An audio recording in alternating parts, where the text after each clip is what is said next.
mixed feelings, right? A little dejected, a little like, what is coming at us now? And it is very frightening. It's an unknown territory that we're going into, uncharted waters. I think a lot of us, raise your hand if you were shocked that Donald Trump won. Okay, because now there's a lot of people that said, oh, I always thought he was going to win. I was telling everybody he was going to win. I mean, most of us absolutely shocked that he won.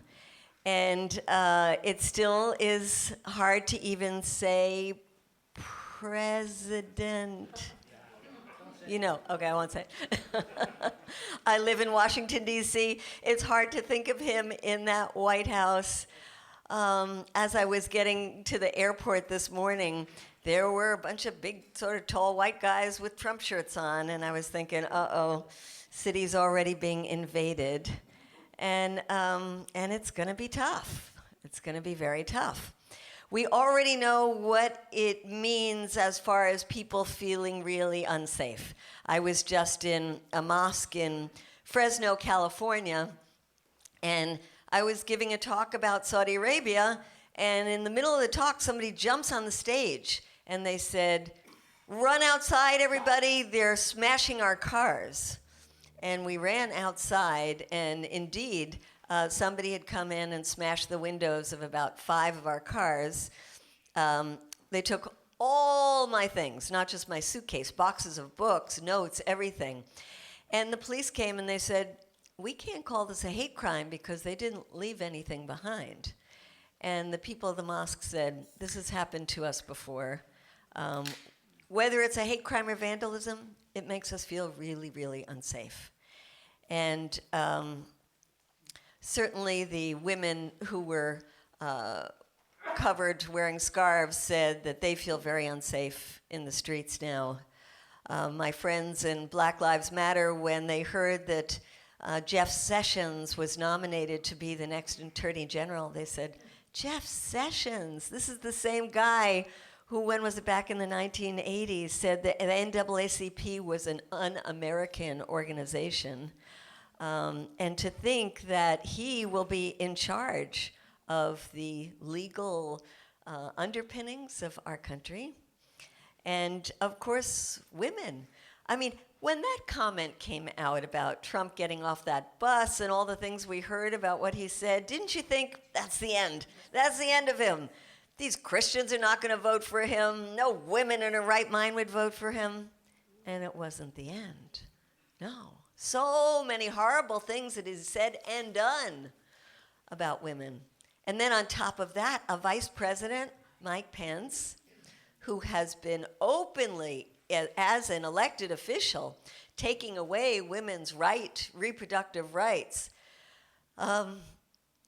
No, this is serious stuff that we're going to be facing. People have asked me, well, what does it mean in terms of foreign policy? And on one level, we just don't know, because during the campaign, Donald Trump said so many contradictory things. And he said a couple of good things. And you might have caught a couple of those good things. It was great. I loved it during the early debate when Jeb Bush was still in the running. Remember Jeb Bush? It's almost like you go long for the days when Jeb Bush was running, when it was going to be the Clinton-Bush thing.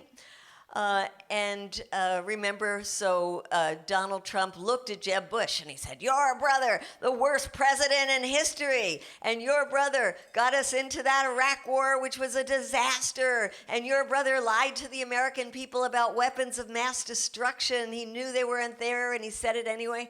And I'm going, damn, that's pretty good. And then there were things also that, his whole thing about Russia. I mean, whether or not you liked or didn't like Hillary Clinton, voted or didn't vote for Hillary Clinton, it was scary the way she was talking about Putin. It was scary the way she was comparing Putin to Stalin and Hitler, and talking about a no-fly zone in Syria, and our own generals saying that a no-fly zone would mean not only confronting the Syrian government, but a possible war with Russia. So that was very scary. So him saying, yes, he wants to have better relations with Russia, is a positive thing. The work that I've been doing on Saudi Arabia, I thought it was great when during one of the debates, he said to Hillary Clinton, how could you take money from those Saudis for your foundation? I think you should say right now publicly that you will give that money back. She just kind of avoided that question, but I thought that was pretty cool. And there were some other things. At one time around Israel, he said, Israel-Palestine, that he wasn't going to take sides. You laugh, because then immediately he turned around when he was going to address AIPAC, and he said, well, it's hard not to take sides. And then he went even further. He said that the settlements should keep going. And he also said that he would recognize Jerusalem as the capital of Israel, and that he would move the U.S. Embassy to Jerusalem. Very dangerous. And then I think one of the really scary things is about Iran. We can talk all we want about how bad President Obama's foreign policy has been. And it's certainly been terrible on the drone warfare issue, on the bombing of 7 different countries, majority Muslim countries, on the persecution of whistleblowers, on all kinds of things. But 2 things were good. One was the opening of diplomatic relations with Cuba, and the other was the Iran nuclear deal. And the Iran nuclear deal, super, super important.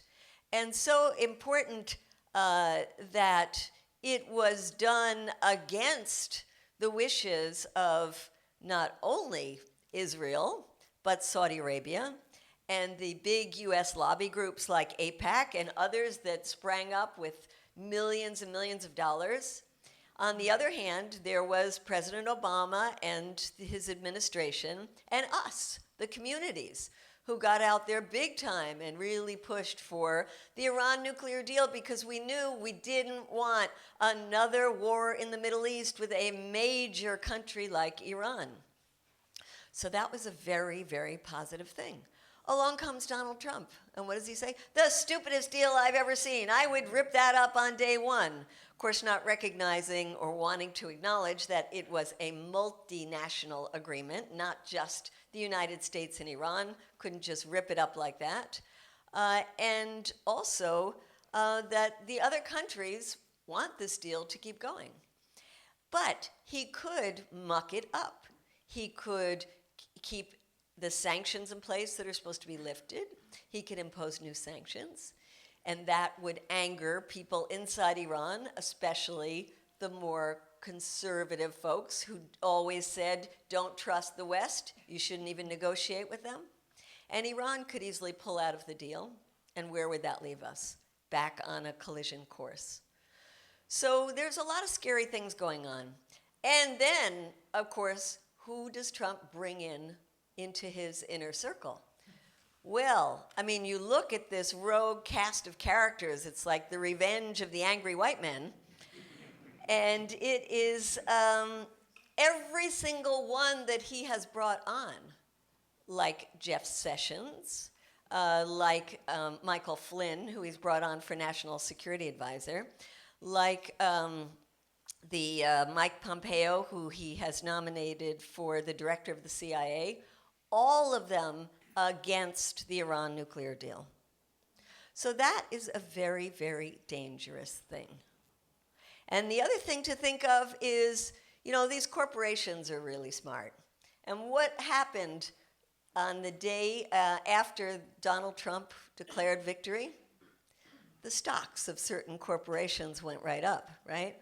One was private prisons, and the other was oil, and the other was the military-industrial complex, the weapons industries.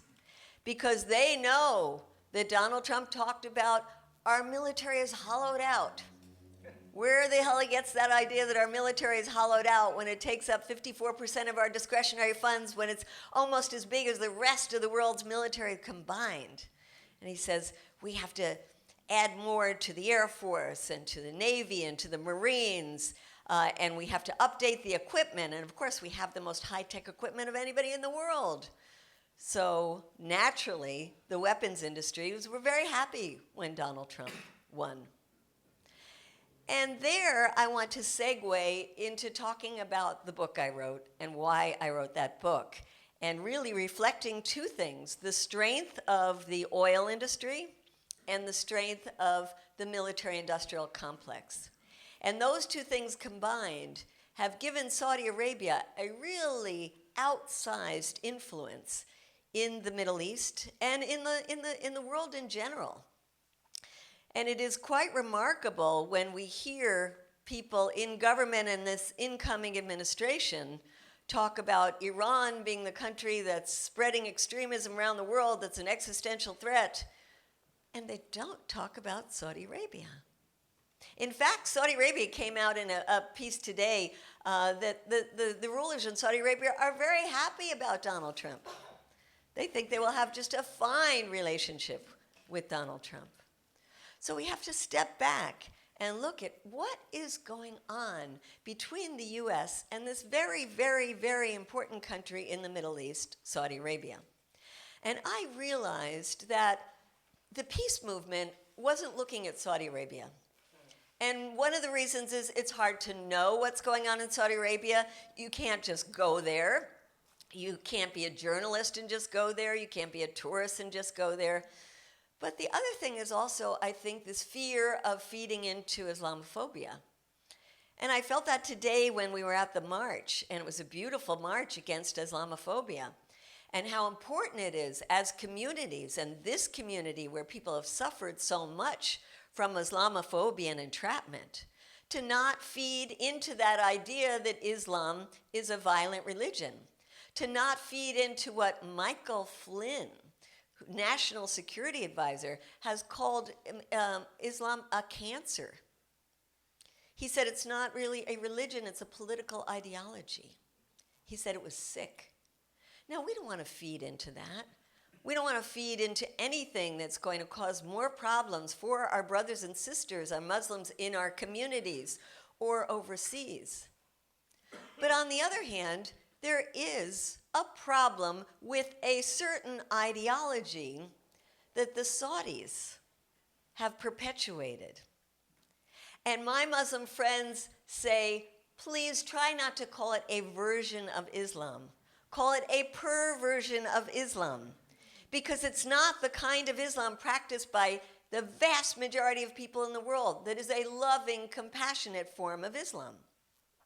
So let's look a bit at the origins of this Saudi perversion.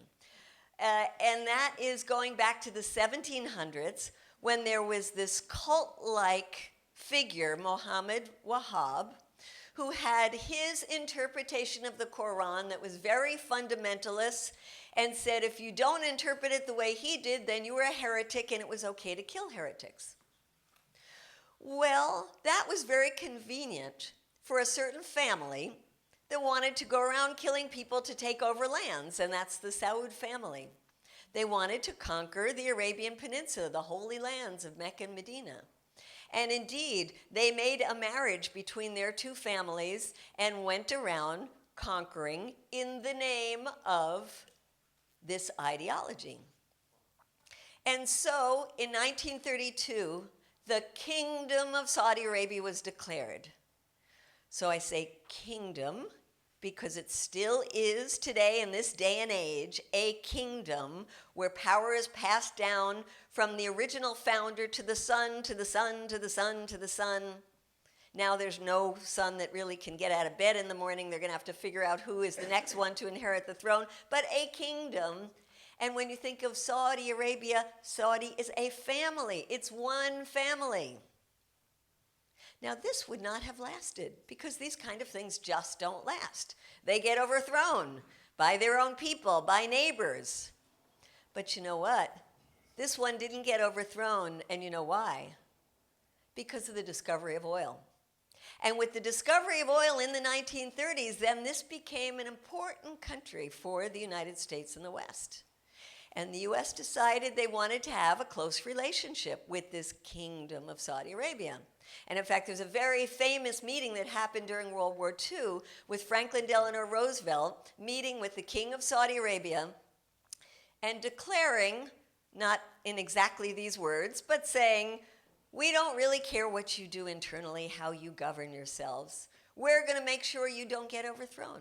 We're going to guarantee your security as long as you let our oil companies come in and extract your oil, and as long as that oil gets sold cheaply to us. And so this pact of oil for security has continued decade after decade after decade for 12 different US administrations, Democrat, Republican, liberal, conservative, you name it. And in the meantime, what has the Saudi regime become? One of the most repressive regimes in the world, where there's no free speech, there's no free press, there's no free assembly, there's no political parties, there's no unions. There's no elections at any national level for a president or for an assembly. And dissent is treated as treason.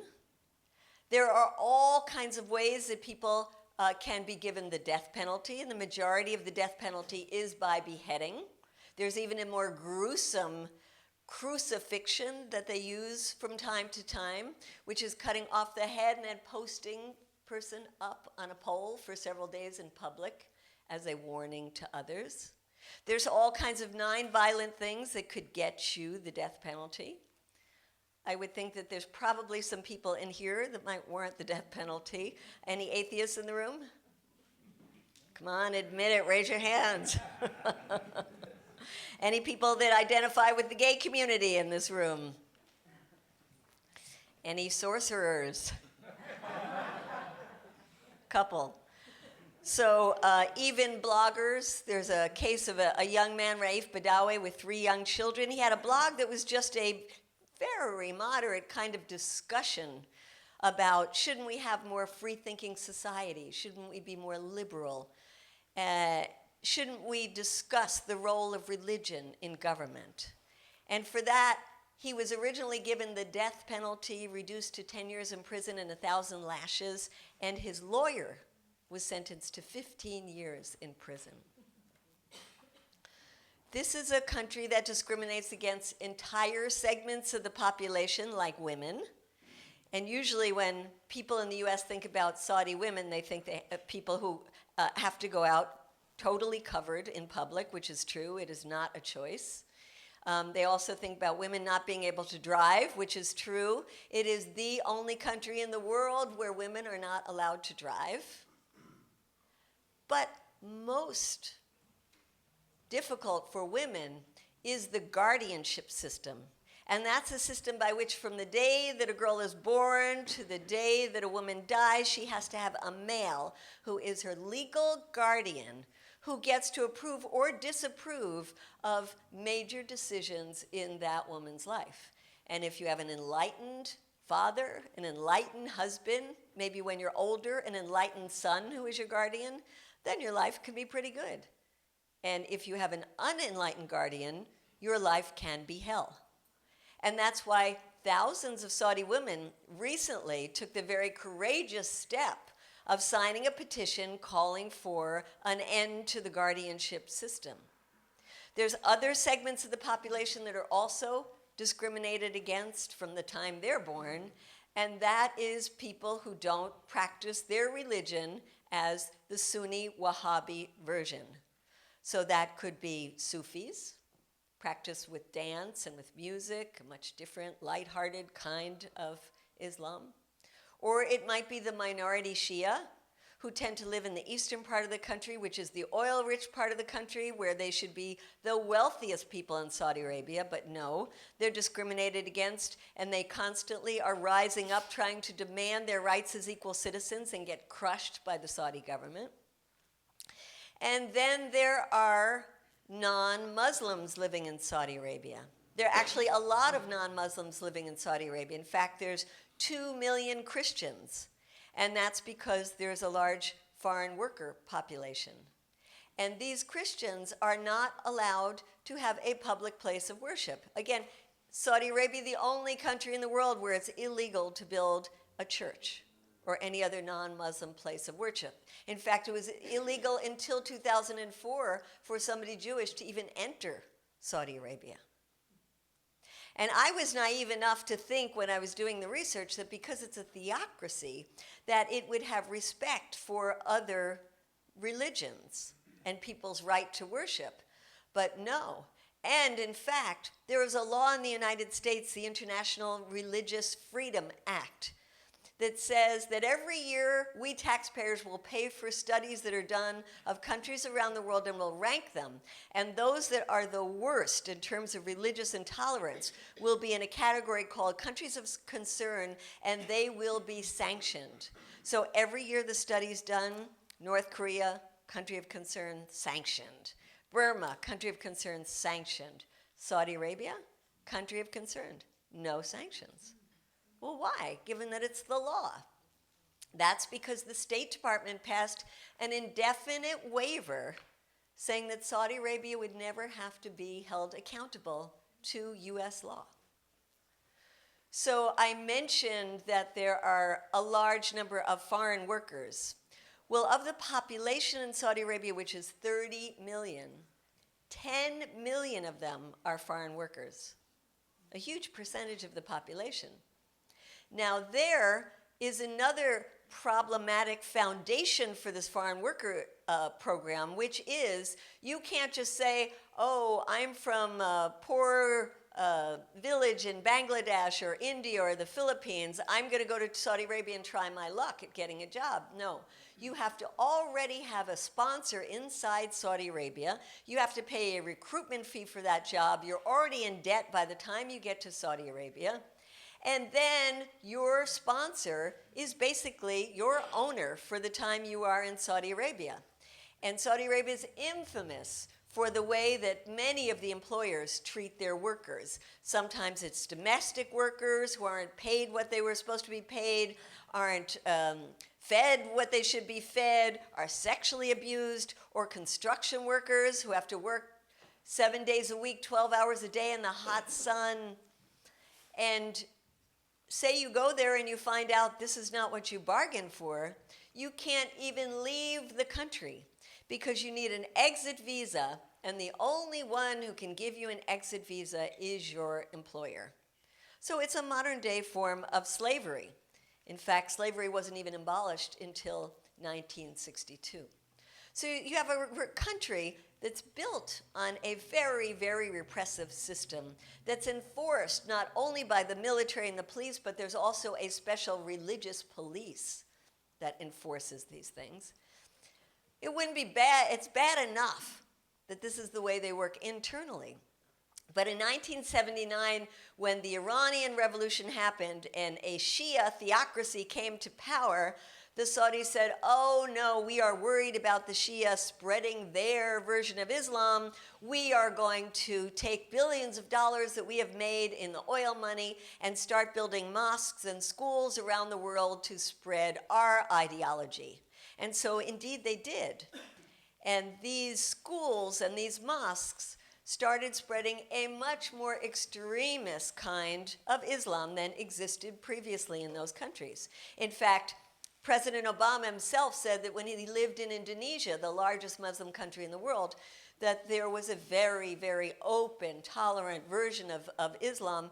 And then when the Saudis started coming in, you could see this creeping extremism. Well, it's not just a creeping extremism in terms of ways of thinking about Shia as heretics, ways of thinking about Westerners, but it's also the fact that the Saudis have been funding, arming, and equipping extremist groups. These extremist groups go from, in the beginning, early days, Al-Qaeda, early days, the Taliban, early days, even ISIS. And in fact, we know that now. Our government knew that for a fact. Because our government used to tell us it's not the Saudi government, it's individuals that the Saudis can't control. Just like the attack on 9/11, 15 of the 19 hijackers were Saudis, but the government couldn't control that. But now we see in WikiLeaks cables that it was actually the government of Saudi Arabia, 2014, was funding ISIS because it wanted to overthrow Assad. And so at one point, you have to sit back and just take a deep breath and think, okay, our government has been spending trillions of our dollars, the lives of our soldiers, the lives of countless numbers of people in the Middle East, telling us that they are fighting extremism. And yet they are allied with the country that is most responsible for the spread of extremism. What gives? Well, I talked about oil, and certainly oil continues to be a large part of the equation, even though we get a lot less of our oil from Saudi Arabia these days than we did before. It's only 13% of our oil. But there are all kinds of oil deals that our companies have inside Saudi Arabia with oil refineries that they have joint ventures with in Texas. The Saudis have also invested in our economy that gives them leverage. They have bought hundreds of billions of dollars of U.S. Treasury bonds. They have bought up U.S. companies. They have bought up shares in U.S. telecom companies. They've bailed Donald Trump out twice in his real estate deals. They have invested $3.5 billion in Uber, which is pretty funny given that half their population can't drive. They have bought up thousands of acres of land in California and Arizona to grow water-intensive crops while we are having a drought. They were growing alfalfa to ship it back home because they don't have enough water to grow it there. They are giving a lot of money away to buy friends and influence. And that includes giving money to create wings in universities, oftentimes Ivy League schools. You'll see entire sections of schools that are paid for by a Saudi prince. I was in New Haven, Connecticut recently where they got a $10 billion gift from Saudis for the law school, which is also quite funny because there's no rule of law in Saudi Arabia. They give money to think tanks. While you could not have a think tank inside Saudi Arabia, they give money to all kinds of think tanks, including liberal ones like the Atlantic Council or Brookings Institute. And I mentioned foundations, the Clinton Foundation, but they also give money to Jimmy Carter's foundation. I was in one of those dreadful hearings that I often subject myself to, and John McCain was chairing the meeting because he's the head of the Armed Services Committee. And I remember very distinctly I was not going to speak out and say anything because I had somewhere to go that afternoon. I did not want to get arrested. And yet I was listening to John McCain talk about, well, we can't stop terrorism because the Iranians are spreading this all over the world and they are so terrible. And going on and on about Iran.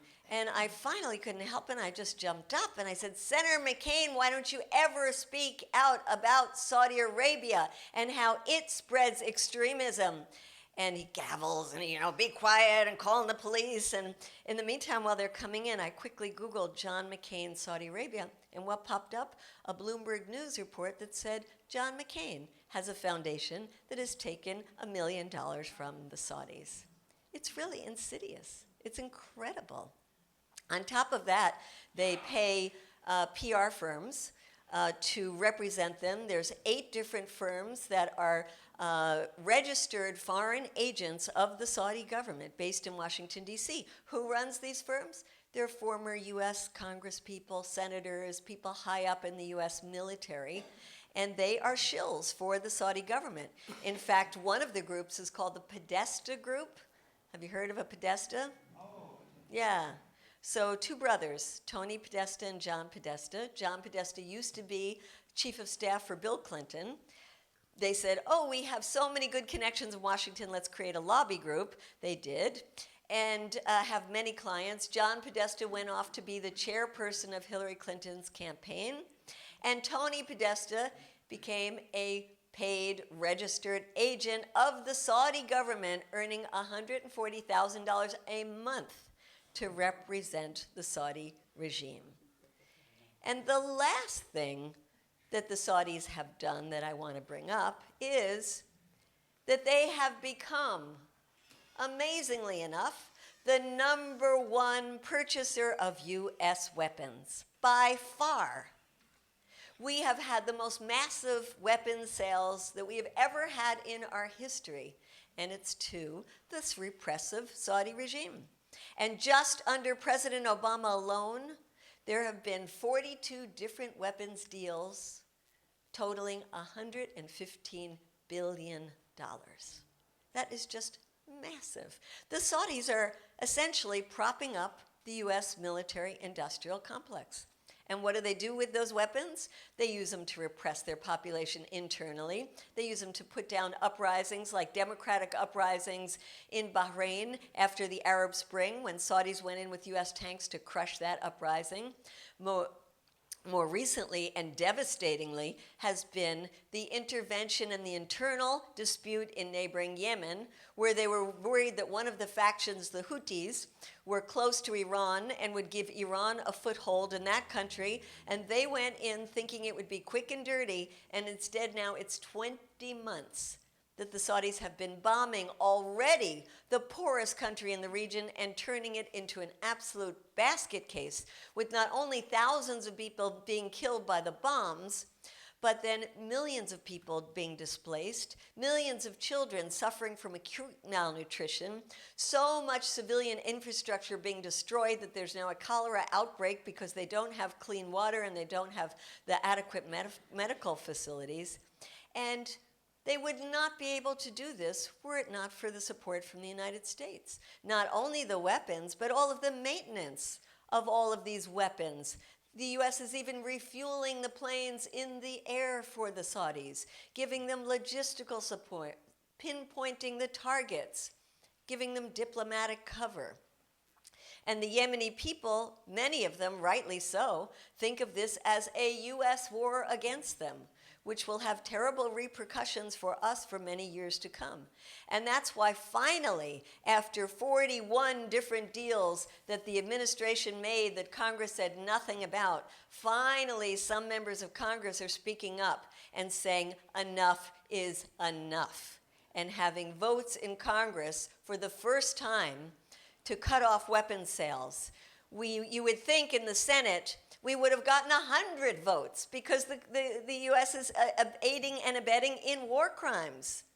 Instead, we got 27 votes in the Senate. And these deals will come up again and again. And certainly now, with that other man in the White House, there will be many more deals. And that's why one of the things I would really like your support in doing is to call your congresspeople, is to not only ask them to guarantee that they will vote against any new weapon sales, but they will take on this issue and press their colleagues to vote against weapons sales. And the other thing we have to do is lift the voices of the Saudis that are trying to change their government, because they say, look, if we don't have reforms, we will have a violent revolution here. And if there is a violent revolution, there is no civil society that's going to step in, no political parties that's going to fill that vacuum. Who's going to fill that vacuum? Groups like ISIS, groups like Al-Qaeda. It will be worse. We will end up to be warring factions just like in Libya and Syria and Iraq. We can't have that. And that's why we need reforms. And that's why we need the U.S. government and the American people to support us when we are petitioning our own government for something as basic as a constitution, when we are petitioning our own government for something as basic as allow the Shias to be full citizens in their own country, or women to be full citizens by lifting the guardianship system. And it's through the internet that we can hear and be in touch with a lot of these Saudis who are so courageously trying to change their own government. And that brings me full circle again to where we stand. We are a country where, yes, it makes a big difference who is in the White House, and we will be seeing that soon. But when it comes to the military-industrial complex, It doesn't make that big a difference if there is no countervailing force, because the strength of the weapons industry is amazing. I remember when the Pope was visiting, and he came before Congress, and he said, among other things, why is it that we sell weapons to countries who are going to use it in such abusive ways, to cause so much suffering? Money, he said, is the answer. And it's money, he said, that's drenched in blood, and we are complicit if we don't do anything about it. We are complicit if we don't stand up to the arms industry. And the Congress people go up, stand up, and start clapping for him. What hypocrites. Because most of them are taking money from the weapons industry, because that industry is so clever that they produce a piece of their weapons in every single congressional district, and then those weapons dealers give them money for their campaigns, and then they go out and say, we couldn't possibly cut off these weapons sales. It's jobs, it's jobs, it's jobs. So we have to confront our own corrupt system that keeps this perpetual state of war going. When we had our rally today against Islamophobia, I called up some of the young people to apologize to them, because I think it's important that we say to young people that they should not have to live in a state of perpetual war, that that's not normal, that's not right, that's not how we should be living in this country and in this world. But unfortunately, that's what exists now. And part of the reason is that we had this very, very strong anti-war movement under Bush, where we could get out hundreds of thousands, no, millions of people into the street to say no to the war in Iraq, where we had that global day of action on February 15th, 2003, that went down in the Guinness Book of Records as the largest demonstration ever in the history of humankind. But then when Obama came in, we lost our movement. I give great thanks to Women Against War, and I give great thanks to Veterans for Peace and other groups that have managed to survive these 8 years, because it's been very difficult, because folks don't really understand what wars are we in. We're in Iraq, and we're in Afghanistan, and we're in Yemen, and we're in Pakistan, and it's all so unclear, and it's all so covert. And they don't understand how this money that we're spending on the bloated Pentagon budget is robbing them from the things that we deserve as a population, that young people deserve. But it's been very difficult to get people out, to mobilize against war. But now we're in a different situation. Now nobody could think, like many people thought when Obama came in, that he would be a peace president. Nobody has any illusions, or should not have any illusions, that that other man is going to be a peace president. Donald Trump is not going to take us to the promised land. Donald Trump is not going to get us out of these wars. Donald Trump is such an egoistic maniac that it is really scary to think this guy can have his finger on the nuclear button. And so, but now we're in a situation where so many other members of our community feel a similar way. Now we're in a situation where we understand that we cannot work in silos anymore, that separation between I'm an environmentalist and I'm an anti-war activist and I'm an anti-racist activist and I'm for $15 an hour, that just doesn't work. And that we are all too weak to be separated. That this is an existential threat that we are facing with Donald Trump, and we better get ourselves together. Well, the good thing is that we have some good elements already to work with. We have the fact that there is an amazing Black Lives Matter movement that has been on the streets all over this country saying no to racism and mass incarceration. We have the most historic uprising in our time of the indigenous community at Standing Rock, a historic protection. And everywhere I go, I see people who are trying to stop pipelines, stop coal plants, stop fracking, all kinds of amazing work around trying to address the climate crisis. And then let's remember what Bernie Sanders was able to do. Quite extraordinary. I am a member, well, I'm an independent, I'm a Green Party member, and I'm a progressive member on the board of Progressive Democrats of America, and I don't see any contradiction in all of those. And when we had our Progressive Democrats of America meeting back in 2014, we said, we're going to invite Bernie Sanders and really push him to run. That was the first group that really did that. And I was thinking, well, you know, kind of a nice idea, but Bernie Sanders? You know, I'm in the Senate a lot of times. Bernie Sanders would walk around with his head down, bumping into people because he'd barely look up and say hello. You know, a really curmudgeonly figure. And I thought, you know, he's got some great policies, but he'd be lucky, we'd be lucky if he got 5% of the vote.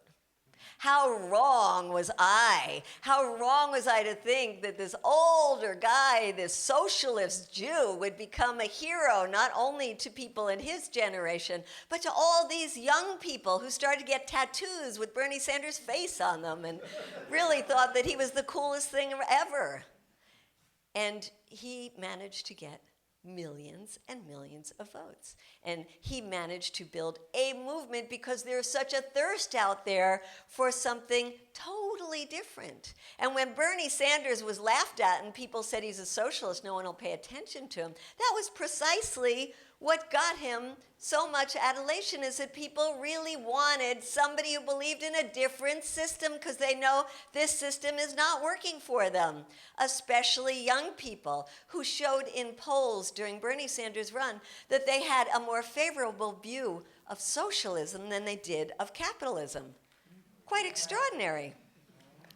Of course, when they were asked what socialism was, they didn't know, but we don't know either, so we do know what capitalism is. That we do know. So we have a youth movement that wants something radically different. We have these other movements that I mentioned. And now we have people since is it just a week? How long has it been since the election? Seems like ages. Just a week. That has given birth to a new movement. And every single day since Donald Trump declared victory, there have been mass mobilizations all over this country, every single day. And I have friends who are teachers who said they've never seen anything like this in their entire teaching careers. In the high schools, young people demanding to take time from classes and just get out in the streets. In the colleges, people just demanding teach-ins. Let's take the day off and have a teach-in and talk about what is going on and what are we going to do about it. Amazing amount of mobilizing going on. So I think there is the silver lining in this. We know that in some of our darkest days in our history, like during the McCarthy era, what emerged from that was some of our best movements. The civil rights movement, the women's movement, the gay rights movement. And we are in such a period again. A period of we're going to go through very, very difficult times, and I'm not trying to make light of that. But what I am saying is I think we are also on the cusp of a new progressive movement. A new progressive movement when people are not going to divide themselves by what is their main issue of concern, because their main issue of concern is a social justice movement and a movement that saves this planet from extinction. A movement that says that war is not the answer. A movement that is intergenerational, a movement that is interracial, a movement that will be so strong and so effective and so determined that there is no wall that Donald Trump can build that will be high enough to keep us from working with each other. There will be no police barricade that will be strong enough to keep us from tearing it down. There will be no police surveillance that will be strong enough to keep us from talking to each other. We are on the cusp of a new progressive movement. Our job is to build it. Our job is to seize it. Our job is to make it happen. Let's do it. Thank you.